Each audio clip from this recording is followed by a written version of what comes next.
Hello, today I'm gonna show you some tips in Microsoft Excel you may not know. First tip is you can select the entire row with shift and space like this. Second tip, if you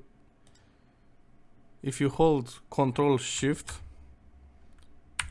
and the right arrow, you can select all the tables like this, and with holding the Control and Shift and pressing the down arrow, you can go down and up like this. Third tip, if you hold Alt plus,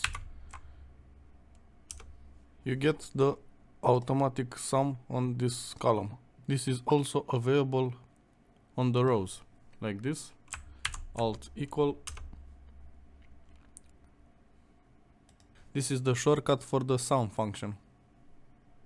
The fourth tip, if you select one column and press shift, right in between, press shift and left mouse button, you can move the column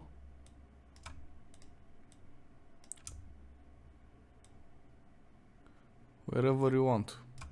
Here you can switch the column, see? And if you want to move it back, hold shift and left mouse button. There you go. Thank you for watching, and I will see you next time.